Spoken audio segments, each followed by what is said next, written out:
Mes frères, nous en sommes maintenant sur la deuxième partie de mon message.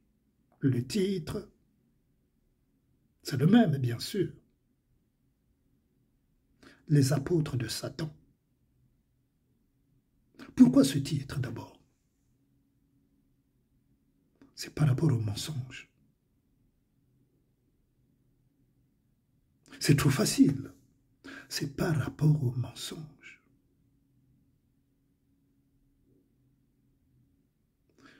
C'est trop gros. C'est pour cela qu'un serviteur de Dieu doit dénoncer le mensonge à ciel ouvert. Donc j'ai dit aussi au commencement que le diable opère à tombeau ouvert maintenant. Il ne se gêne plus. Parce que nous sommes dans les temps de la fin et nous lisons, nous avons lu le texte dans 1 Timothée chapitre 4.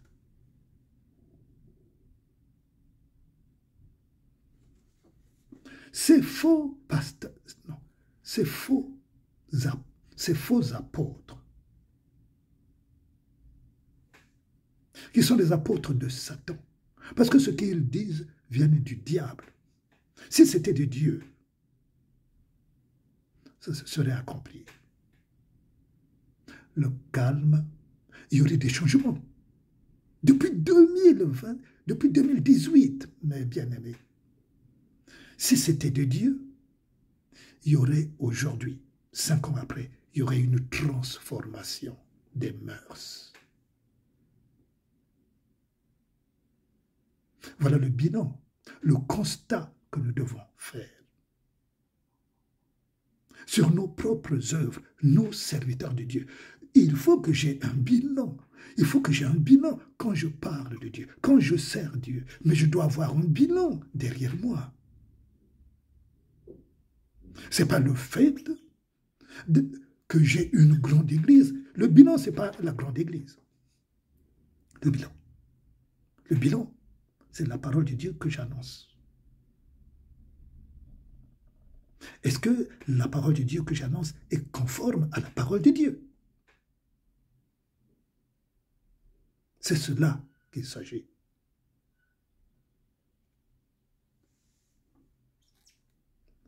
Ils prophétisent le mensonge. Ils savent qu'ils prophétisent le mensonge. Ils le savent. Mais gaillardement, ils sont là dans les églises. Gaillardement. Ils ne baissent même pas les yeux devant ceux qui les regardent. Ils ne disent rien. Mais quand même, vous êtes suivis par des gens qui vous ont entendu en 2021. Pardon, en 2018. Et vous êtes allé à Madagascar aussi après. Pour aller apprivoiser les jeunes.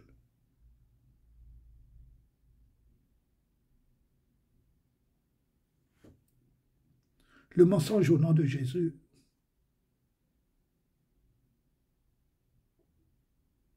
tourne tranquillement et continue de jouer. Continue de jouer des films. Continue de jouer des théâtres au nom de Jésus. Et circuler, il n'y a rien à voir. Aujourd'hui,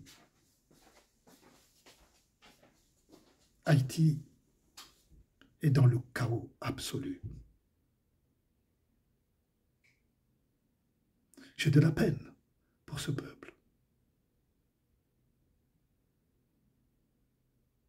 Il a été abusé.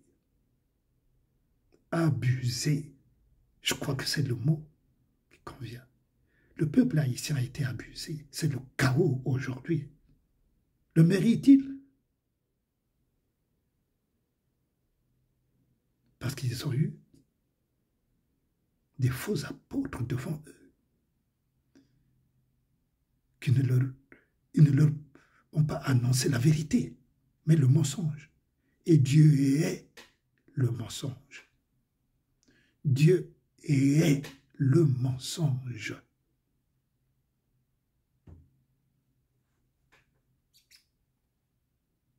Ils ont, les trois apôtres réunis, ont organisé en Haïti le désordre. Et je dis bien, ils ont organisé en Haïti le désordre. Pensez-vous que Dieu est d'accord avec ça? Pensons-nous, mes bien-aimés, que quand tu vas raconter le mensonge à un peuple, et que le mensonge est avéré, Dieu est content. Dieu est content. Mais vous continuez. En plus, il continue.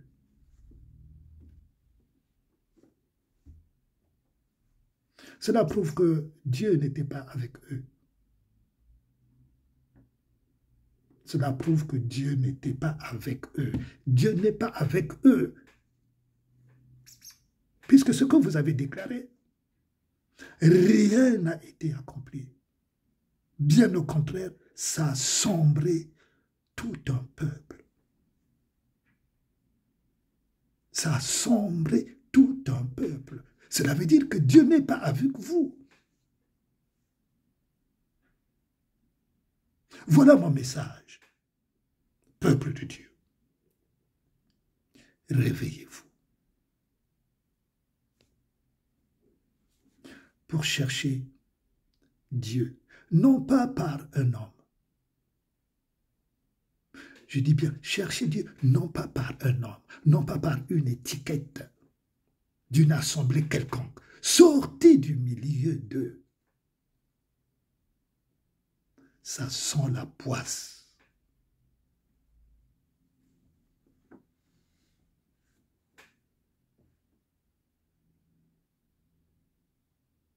Mais pour rappel, ce même pasteur, Mohamed Sanogo, fut l'un des conseillers spirituels du couple présidentiel Laurent Gbagbo et son épouse Simone en Côte d'Ivoire. Et c'est lui, Mohamed Sanogo, qui les conseillait de ne pas quitter le pouvoir. Parce que Dieu lui avait dit, soi-disant, que le couple Gbagbo et Simone resteraient au pouvoir.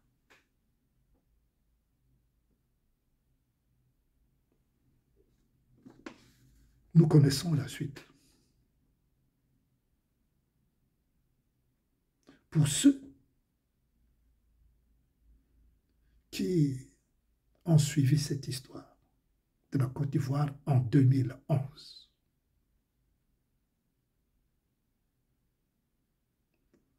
mais là, Mohamed Sanogo, le pasteur, a eu la peur de sa vie. Pourquoi? Puisqu'il prendra la fuite. Il savait ce qu'il avait raconté. Mais lorsque Ouattara a pris le pouvoir, Ouattara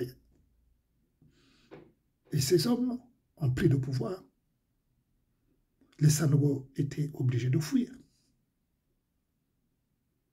Parce que Sanogo était très proche.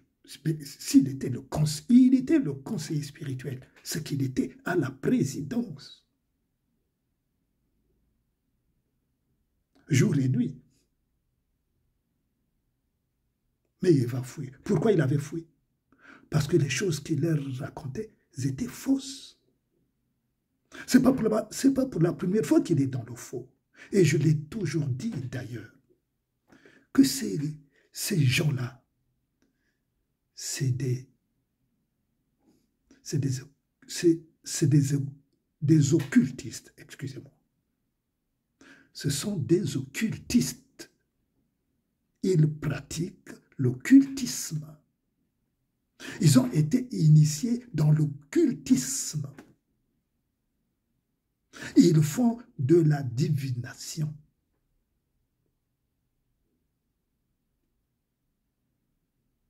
Je vous le dis parce que j'en sais quelque chose. C'est pour cela que je le déclare. J'ai déjà parlé de ça, mais pas avec aussi, avec les détails que j'annonce, que je donne maintenant. Ce sont des occultistes, avec les Yves, avec celui qui est à Kinshasa, là, comment on l'appelait, la bande, et l'autre qui est à Londres, celui qui vient donner des cours à Shimolowo, celui qui vient donner des cours pour être riche. On n'a jamais vu cela. Au grand jour, devant tous, ils viennent donner des cours. Et c'est ce que Yves Castano aussi a fait à ICC. Il a sorti des livres pour être riche. Oh, et les chrétiens oisifs, ignorants, aiment ça. D'où, mes frères, vous êtes envoûtés, je vous le dis. Vous qui fréquentez ces assemblées, vous êtes envoûtés.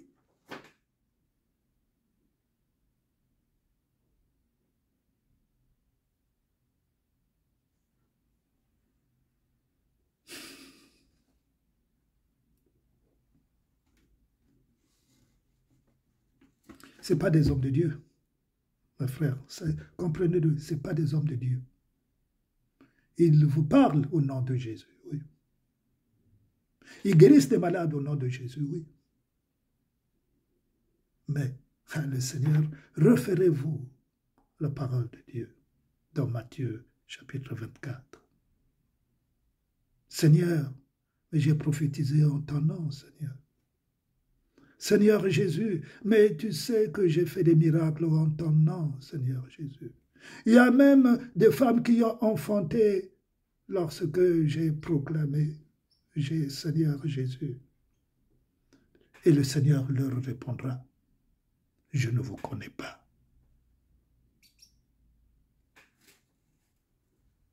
Et vous tous qui les avez suivis.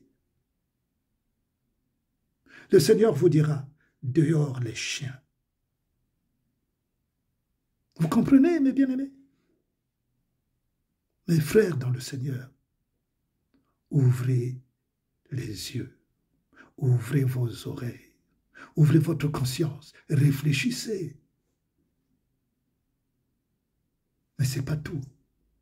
Les Ivan et les Yves, Castanou, ils sont liés avec Sassou.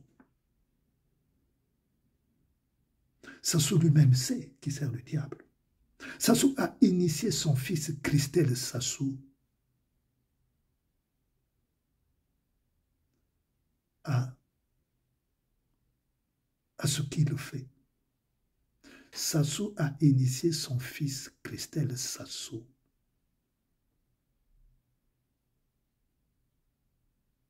pour les œuvres des ténèbres. Christelle que vous voyez là.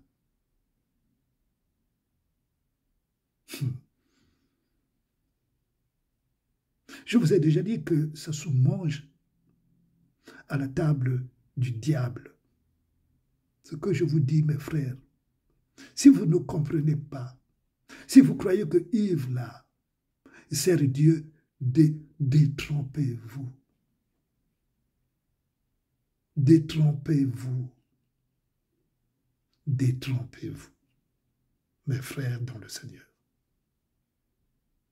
C'est des occultistes. Tu ne peux pas travailler avec Sassou si tu n'es pas avec lui. Ne rêvez pas.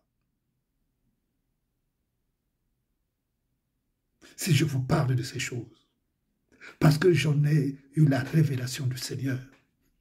Ça c'est lui-même qui travaille pour le diable, il le sait. Il a déjà déclaré, en plus, lui-même, il a déjà déclaré qu'il a été initié dans les œuvres des ténèbres. Ça c'est lui-même le déclare. Ne le cache pas. Vous comprenez? Les chrétiens. Pas tous, bien sûr, mais beaucoup de chrétiens, mes bien-aimés. Pourquoi vous faites mal au Seigneur? Vous croyez à tout ce que vous entendez. Vous croyez à tout ce que vous voyez. Ils aiment l'argent, les Castanou, là. Ils aiment l'argent. Et c'est l'église de l'argent. Si tu ne donnes pas l'argent, tu n'es pas nommé. En plus des pratiques ténébreuses qu'ils font. C'est l'église de l'argent. Il faut donner là-bas. Et ils vous disent, si tu ne donnes pas, tu n'es pas béni.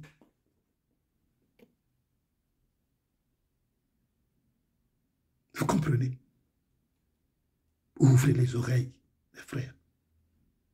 Ouvrez les oreilles. Ouvrez les oreilles, mes frères. Lisez la parole de Dieu.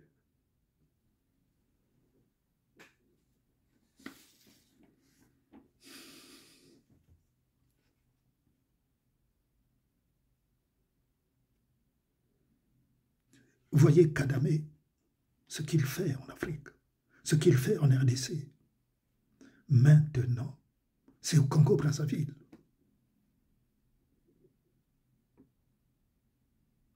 Et je vous ai dit la dernière fois, dans le service d'Yves Castano, qui est le directeur de l'ARCPE, non, le directeur de la communication,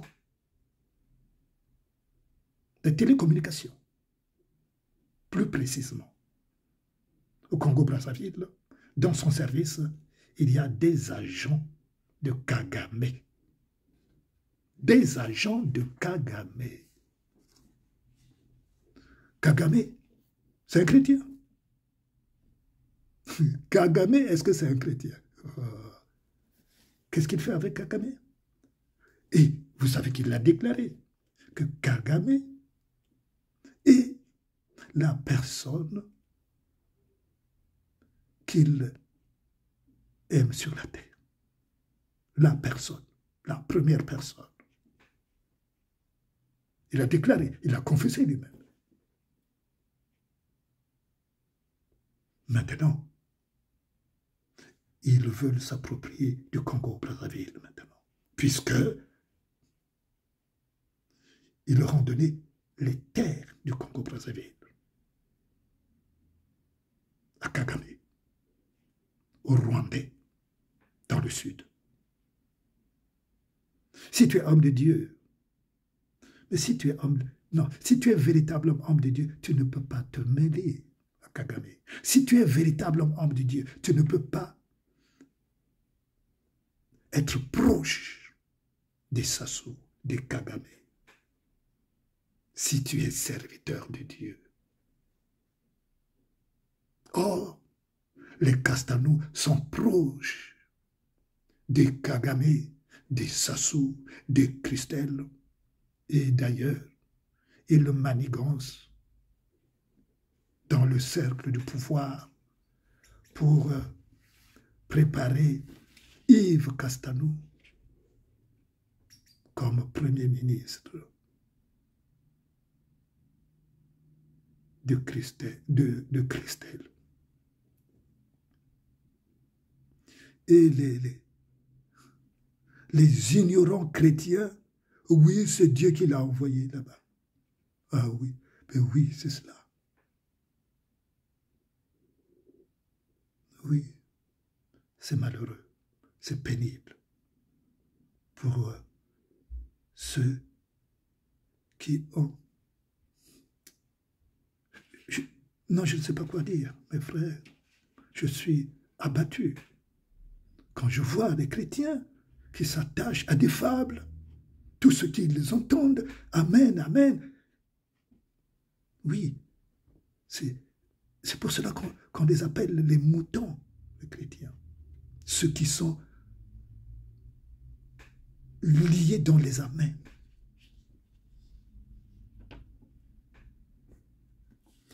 Voilà de vos propres yeux les scandales. Les scandales. Qu'est-ce que vous conseillez à Sassou? Vous êtes, vous les Ivan, Castanou, Ivan et Yves. Qu'est-ce que vous conseillez à Sassou? Le pays est dans la boue. Le Congo-Brazzaville est dans la boue. Et vous êtes conseiller. Vous savez, Joseph, quand il était conseiller du roi, un exemple tout petit, lorsque Joseph, Dieu l'a envoyé en Égypte, c'était pour un travail, et Dieu connaissait. Joseph, la parole de Dieu témoigne de ce qui était Joseph. Joseph est resté fidèle à Dieu. Ce n'était pas pour aider le roi dans le vol. Il avait redressé la face du roi. Donné des conseils qui ont été fructueux pour le peuple égyptien. Et il était considéré. Il craignait Dieu. Il ne marchait pas dans les combines. Pendant que vous marchez dans les combines d'argent. Vous êtes dans les combines d'argent. Vous êtes des hommes d'affaires en plus, des serviteurs de Dieu, hommes d'affaires. Je n'ai jamais vu ça dans la parole de Dieu. Tu ne peux pas être homme d'affaires et serviteur de Dieu. C'est impossible. Oui, tu peux aimer Dieu, mais pas servir Dieu. Tu peux aimer Dieu. Tu es homme d'affaires. Tu aimes Dieu. Oui, c'est possible. Mais servir Dieu, c'est un travail à plein temps. Mais tu as trop de travail pour être homme d'affaires. C'est pour cela que la parole de Dieu dit, tu ne peux pas aimer Dieu et aimer maman. Tu ne peux pas faire les deux à la fois. Parce qu'il te faut du temps. Mais tu es consacré à un peuple. Dieu te consacre à son peuple pour conduire son peuple. Tu as des messages à préparer. Tu as des visites à faire. Tu as des visites à faire dans des hôpitaux, auprès de tes brebis. Le travail, il est énorme. Il est énorme. Et impossible que tu t'occupes de l'argent, de tes affaires et de Dieu. N'amusez pas la galerie. Je n'ai pas le temps de rentrer dans les détails. Pour le travail de Dieu que nous avons à faire, qui nous demande de la patience, de la sagesse, de l'intelligence. Il y a de temps, Dieu te demande de passer du temps avec, mais tu passes du temps avec toi alors que tu as des affaires à régler avec ton personnel, avec l'argent. La tête ne peut pas être ici et là.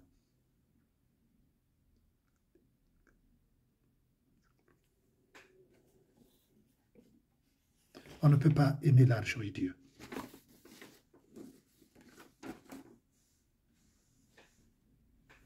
On ne peut pas faire le business et accomplir les œuvres de Dieu. Le business avec Dieu, ce n'est pas un, c'est deux choses différentes.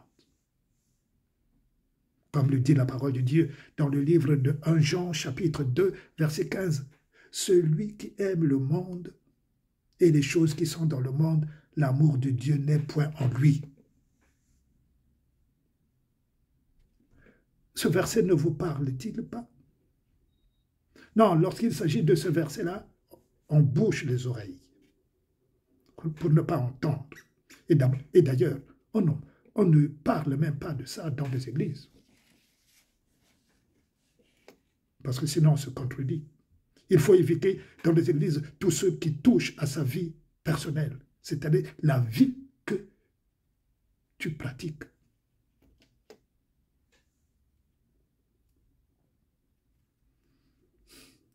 L'orgueil des yeux, l'orgueil de la vie, qu'on vous voit.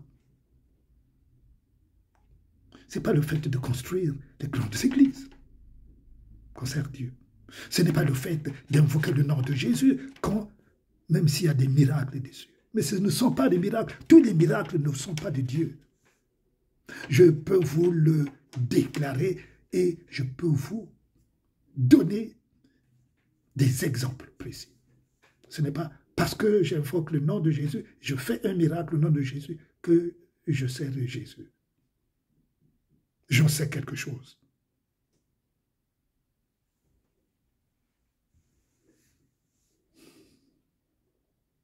Publions la vérité, parlons vrai, aimons Dieu en vrai, dans l'obéissance de sa parole. Jugez. J'ai le droit d'être jugé, moi, votre frère. Et je le dis, je ne le dirai jamais assez. Jugez vous-même. Par rapport à l'Esprit de Dieu qui est en vous. Non pas selon la chair.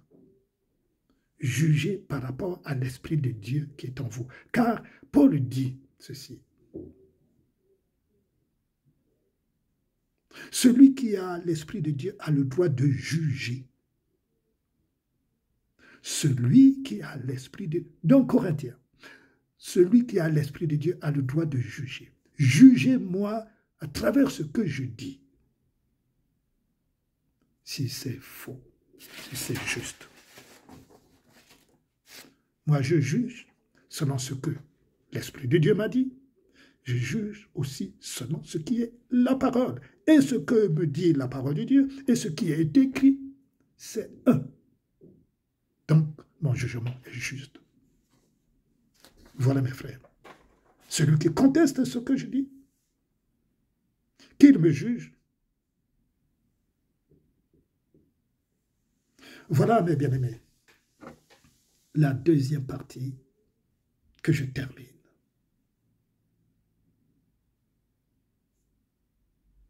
Je suis